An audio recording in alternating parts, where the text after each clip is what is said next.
Hello everyone, and welcome to my Duel Today official news channel. I hope everyone is having a wonderful day. Before we begin, please hit the subscribe button and give this video a thumbs up. Eric senses Holly is withholding information about Tate, so he tries to get the truth from her.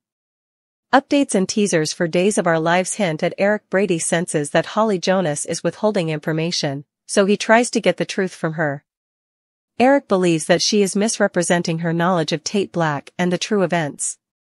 Holly Jonas was taken care of by Eric Brady as a child. It is understandable that Eric considers Holly to be his own, having raised her along with Sarah and Maggie Horton, Lindsay Godfrey, Suzanne Rogers, when they were younger. Nicole Walker was believed to have died in a warehouse explosion at this time, however she was actually still alive. Holly was later assumed to have died after being abducted and dying in a terrible vehicle accident. When Eric eventually learned that they were both still alive, he located them and returned them securely to Salem. Eric believes he can persuade Holly to speak the truth since he has always treated her like a father figure and she has felt the same way about him. Eric and Nicole talk about Holly's drug overdose and how it seems like she's taking Tate's place. Nicole also points out that Holly keeps blaming Tate for everything. She will not, however, acknowledge where she obtained the drugs. In actuality, she tried to convince Tate to take them after obtaining them from a student. Holly is concerned about falling into legal trouble if she admits to being the one who took the drugs, but none of the teenagers confesses the whole truth. Tate attempted to stop her from taking them but was clearly unable to do so.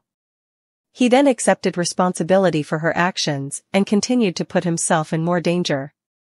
Holly can tell Eric Brady Jonas has remorse. Eric can see that Holly is feeling bad about what happened to Tate because of everything that happened the night she took the overdose.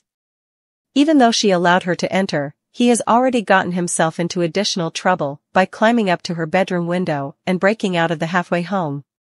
Regarding EJ DiMera's overreaction and accusing Tate of breaking and entering, Eric concurs with Holly. Eric can count on both hands how many people have entered the wine cellar through the hidden door and became stuck there. Nevertheless, not a single one of them has been accused of breaking and entering, and EJ refuses to seal off the garden's hidden entrance. It looks like christening will be the greatest event in ages, and Constantine's ultimate retaliation against John. Also, don't anticipate things to pick up speed. Jude's christening is scheduled for tomorrow, but we won't be able to attend it until next Friday. As a result, the consequences won't probably become apparent until the following week. I don't mind, in fact, I love stories that aren't resolved right away, but things have been purposefully slowed down to a crawl, and I know I'm feeling it. Thus, there had better be a dramatic event there.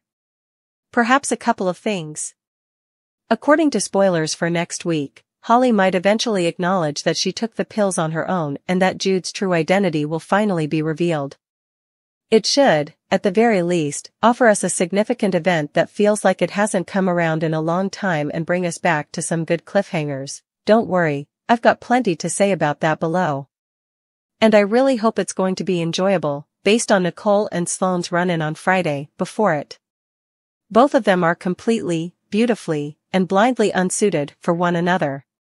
Her whole "if we're going to be part of each other's lives" spiel was a bit annoying, if Jude wasn't secretly Nicole's. Nicole, you are not required to be involved in Sloane's life.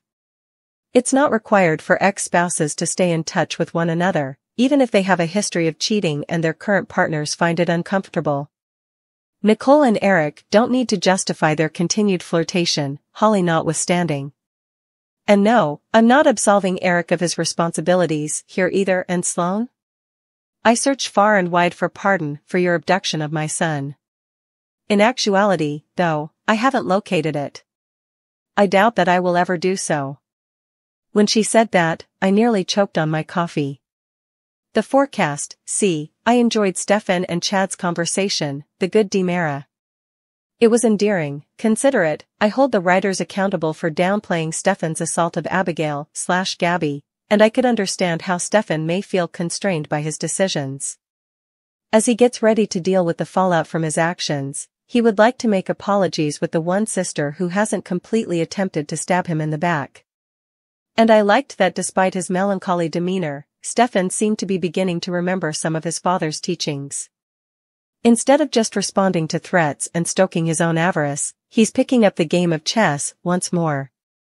However, we quickly discovered his scheme and discovered that he had recorded EJ confessing to having assisted him in getting away. What good did it do to go to Ava in a panic or to drink all that purportedly as he slid out of control? Why, as he prepared to accept responsibility for his actions, did he behave toward Chad as though he was saying goodbye? I have another hypothesis about that starts with A and ends with a by Gale. He recorded EJ on purpose and then, after moping in his own pain, thought, oh, I can do something with this. There's no reason for him to go completely insane like he did because he filmed EJ with an escape strategy in mind. And with that chess game, was there something I missed? Did Stefan use the Salem PD's board, or did he bring his own? Naturally, I assume that every police precinct has a chessboard. In any case, I hope that once they sort out the distribution of the spoils, EJ ends up with DiMera and loses his position as district attorney. Although he's a complete jerk at the moment, I think it's a good idea for him to be in control of DiMera, thus it would be fantastic if they could actually make him concentrate on it. Furthermore, it will be even more beneficial if it positions him for when Xander eventually discovers he is Victor's son and assumes control of Titan. When those two compete against one another in the business world, it may be an opportunity for them to embrace their darker sides and act dirty without turning them into murdering, kidnapping villains. A corporate raider would be a better fit, and perhaps that would finally ignite the DiMera/Kiriaki's feud. Regarding the entire Secret Air situation, at least it appeared that the show had finally remembered Teresa and Constantine's scheme. That's a thing, perhaps? Weeks of ignoring it seemed more than a bit foolish, but I know I got weary of it a while back and was glad for the break while Teresa concentrated on Tate and Constantine concentrated on John. But please, could we just finish up?